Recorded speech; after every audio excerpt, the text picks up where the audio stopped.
නීතිය ඒ මානව සමාජයේ පිළිවෙල පවත්වාගෙන යන්නේ එහෙත් මේ ලෝකයේ නීතිය ලෙස පවතින අමුතුම සහ විශ්වාස කිරීමට අපහසු දේවල් තියෙනවා. අද ගවේෂකයා අපි අරගෙන යන්නේ සාමාන්‍ය මිනිසුන්ට තහනම් කර ඇති ලෝකයේ නීතියෙන් බලපවත්වන අමුතුම නීති පහක් සොයාගෙන. මේවා සමහරක් අදටත් ක්‍රියාත්මකයි. උඹ ලෝකයේ අරමුකුතුම රහස් ගැන ගවේෂණය කිරීමට සූදානම්? අපි අද පටන් ගමු.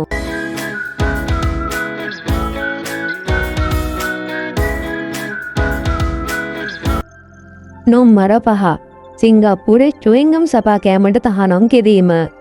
ලෝකයේ පිරිසිදුම නගරයක් වන සිංගප්පූරුවේ චුවින්ගම් අපන එක දරුණු අපරාධයක්. 1992 වර්ෂයේදී ඔවුන් මේ නීතිය ගෙන ආවේ මිනිසුන් චුවින්ගම් වීදුල ඇලවීමෙන් පිරිසිදු කිරීමට යන අධික වියදම හේතුවෙන්. මේ නිසා චුවින්ගම් ආයතනයක කිරීම විකිණීම සහ ස්ථාපමින් සිටීම පවා නීති විරෝධී. එසේ කළොත් මුදලින් දඩයක් සහ නැවත නැවත කළොත් මාස 2ක සිරදඬුවම් පවා ලැබෙන්න පුළුවන්.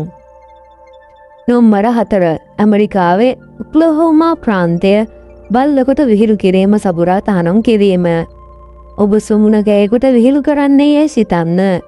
ඔක්ලහෝමා ප්‍රාන්තයේ නීතියට අනුව ඔබ ඔබේ බල්ලාට අමුතු මුහුණු සාදා විහිළු කළොත් එය වරදකි. විශේෂයෙන්ම ඔබ එසේ කරන්නේ ඔබේ බල්ලාට කෝපයක් හෝ සිනහවක් ඇතිකිරීමේ අදහසින් නම් ඒ නීති විරෝධී ක්‍රියාවකි. මේ නූතන නීතියක් නොවන අතර පැරණි නීතියක් වුවත් ඒ තවමත් එම ප්‍රාන්තයේ ලියාපදිංචි වී පවතිනවා. මෙම නීතියට හේතුව ලෙස සැලකෙන්නේ සුරදා සතුන් ආරක්ෂා කිරීමයි. නොම්බර 3. ජපානයේ මෙටාබෝ නීතිය. ලෝකයේ සෞඛ්‍යන්න ජනතාවක් සිටින රටක් වන ජපානය 2008 දී අමුතු නීතියක් ගෙනාවා.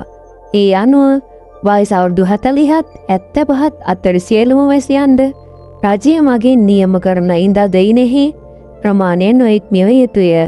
පිරිමෙන්ගේ ඉන අංගල් 33.5ටත් කාන්තාවගේ ඉන අංගල් 35.4ටත් වඩා වැඩි නම් ඔවුන්ගේ සේවා ජීවිතයට දඬුවම් නියම වෙනවා. එම නීතිය අරමුණ තරබාරුක මහා සම්බන්ධ රෝග වළක්වා ජනතාව සෞඛ්‍යමත්ව තබා ගැනීමයි.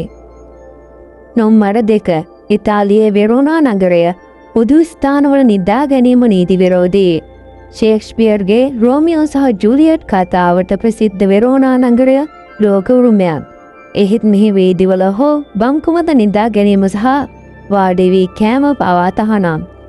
මේ සඳහා විශාල දඩ මුදල් නියම කර තිබෙනවා.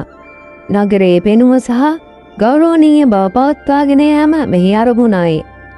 නොම්බර 1. ස්විට්සර්ලන්තයේ එදා දිනවල නිහඬ නීතිය. ලෝකයේ වඩාත්ම සංවිධානාත්මක රටක් වන ස්විට්සර්ලන්තයේ මිනිසුන් නිහඬතාවයට මහත් ගෞරවයක් දක්වනවා.